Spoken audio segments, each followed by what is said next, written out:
ഇൻഫിനിക്സിൻ്റെ Infinix ഓട്ട് 12 എന്ന പുതിയൊരു smart phone ഇപ്പം ഇന്ത്യൻ മാർക്കറ്റിൽ ലോഞ്ച് ചെയ്തിട്ടുണ്ട്.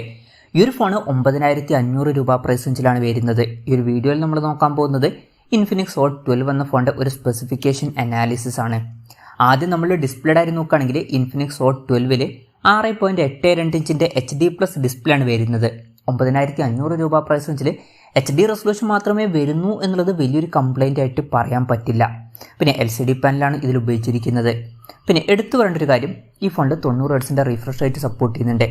9500 രൂപ പ്രൈസ് റേഞ്ചിൽ 90 ഹെർട്സിൻ്റെ റിഫ്രഷ് റേറ്റ് സപ്പോർട്ട് ചെയ്യുന്നു എന്നുള്ളത് വളരെ നല്ലൊരു കാര്യം തന്നെയാണ്. ഈ ഒരു പ്രൈസ് റേഞ്ചിൽ ഇപ്പം മിക്ക ഫോണുകളിലും കൂടിയ റിഫ്രഷ് റേറ്റ് ഒന്നും നമുക്ക് ലഭിക്കുന്നില്ല.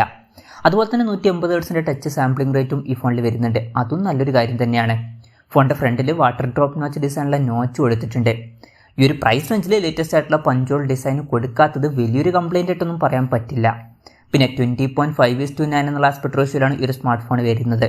ഫോണിൻ്റെ പീക്ക് ബ്രൈറ്റ്നസ് വരുന്നത് 460 നിറ്റ്സ് ആണ്. അപ്പോൾ ഡിസ്പ്ലേ ഫീച്ചേഴ്സ് നമ്മൾ മൊത്തത്തിൽ നോക്കുകയാണെന്നുണ്ടെങ്കിൽ ഈ ഒരു പ്രൈസ് റേഞ്ചിൽ അത്യാവശ്യം നല്ല ഡിസ്പ്ലേ ഫീച്ചേഴ്സും കാര്യങ്ങളൊക്കെ ഈ ഫോണിൽ കൊടുത്തിട്ടുണ്ട്. എടുത്തു പറയേണ്ട കാര്യം, 90 ഹെർട്സിൻ്റെ റിഫ്രഷ് റേറ്റ് ഈ ഒരു പ്രൈസ് റേഞ്ചിൽ ഈ ഫോണിൽ അവർ കൊടുത്തിട്ടുണ്ട്. പിന്നെ ഫിംഗർ പ്രിൻറ്റ് സെൻസർ വരുന്നത് ഫോണിൻ്റെ ബാക്കിലാണ്. ഫോണിൻ്റെ വെയിറ്റ് വരുന്നത് ഏകദേശം 210.5 ഗ്രാം ആണ്. തിക്നെസ് വരുന്നത് 9.2 mm ആണ്. പിന്നെ ഈ ഫോണിൽ mediatekൻ്റെ helio G37 എന്ന പ്രോസസ്സറാണ് ഉപയോഗിച്ചിരിക്കുന്നത്.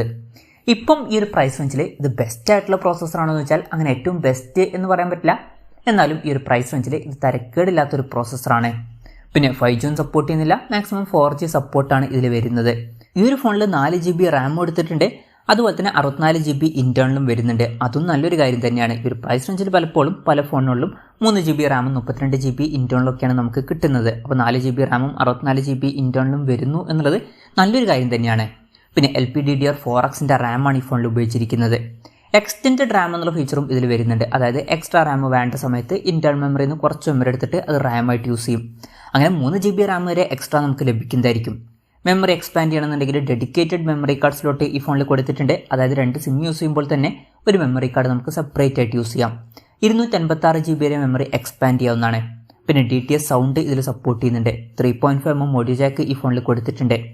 ആൻഡ്രോയിഡ് 11 ബേസ് ആയിട്ടുള്ള XOS സോഫ്റ്റ്വെയർ ആണ് ഈ ഫോണിൽ വരുന്നത്.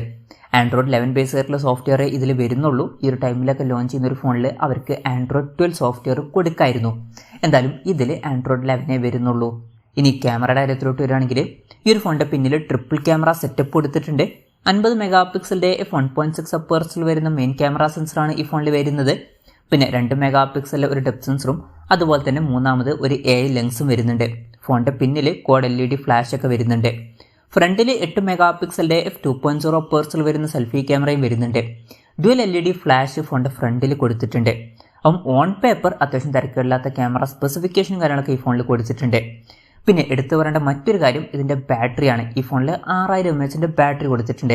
അപ്പം വളരെ മികച്ചൊരു ബാറ്ററി കപ്പാസിറ്റി ഈ ഫോണിൽ വരുന്നുണ്ട്. അതുപോലെ തന്നെ 18 വാട്ടിൻ്റെ ഫാസ്റ്റ് ചാർജിങ് സപ്പോർട്ടും ഇതിൽ വരുന്നുണ്ട്. സാധാരണ 9500 രൂപ പ്രൈസ് റേഞ്ചിൽ അധിക ഫോണുകളിൽ നമുക്ക് ഫാസ്റ്റ് ചാർജിങ് സപ്പോർട്ട് എന്നുള്ള ഫീച്ചർ കിട്ടാറില്ല. എന്നാൽ ഈ ഒരു ഫോണിൽ അത് വരുന്നുണ്ട്. അപ്പം അത് എടുത്തു പറയേണ്ട ഒരു കാര്യം തന്നെയാണ്.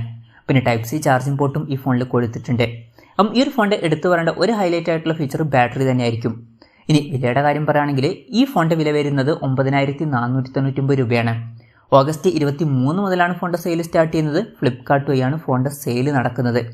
എന്തായാലും ഓവറോൾ നോക്കുകയാണെന്നുണ്ടെങ്കിൽ ഇൻഫിനിക്സ് ഓട്ട് 12 എന്ന ഫോണിൽ ചില ഇൻട്രസ്റ്റിംഗ് ആയിട്ടുള്ള ഫീച്ചേഴ്സൊക്കെ 9500 രൂപ പ്രൈസ് റേഞ്ചിൽ വരുന്നുണ്ട്. വളരെ മികച്ചൊരു ബാറ്ററി കൊടുത്തിട്ടുണ്ട്. അതുപോലെ തന്നെ ഈ ഒരു പ്രൈസ് റേഞ്ചിൽ 90 ഹെർട്സിൻ്റെ റിഫ്രഷ് റേറ്റ് എന്നുള്ള ഫീച്ചറൊക്കെ നമുക്ക് കിട്ടുന്നുണ്ട്. അതുപോലെ തന്നെ ഓൺ പേപ്പർ തരക്കേടില്ലാത്ത ക്യാമറ സ്പെസിഫിക്കേഷൻ കൊടുത്തിട്ടുണ്ട്. പിന്നെ ബെസ്റ്റ് എന്ന് പറയാൻ പറ്റിയിട്ടില്ലെങ്കിലും തരക്കേടില്ലാത്തൊരു പ്രോസസ്സർ ഈ ഫോണിൽ കൊടുത്തിട്ടുണ്ട്. അപ്പം ഈ ഒരു പ്രൈസ് റേഞ്ചിൽ കൺസിഡർ ചെയ്യാൻ പറ്റിയിട്ടുള്ള ഒരു ഫോണായിട്ടാണ് ഇൻഫിനിക്സ് ഓട്ട് 12 എന്ന ഫോൺ എനിക്ക് തോന്നിയിട്ടുള്ളത്. ഈ ഒരു ഫോണിനെ പറ്റിയിട്ടുള്ള നിങ്ങളുടെ അഭിപ്രായം ജസ്റ്റ് ഒന്ന് കമൻറ്റ് ചെയ്യുക.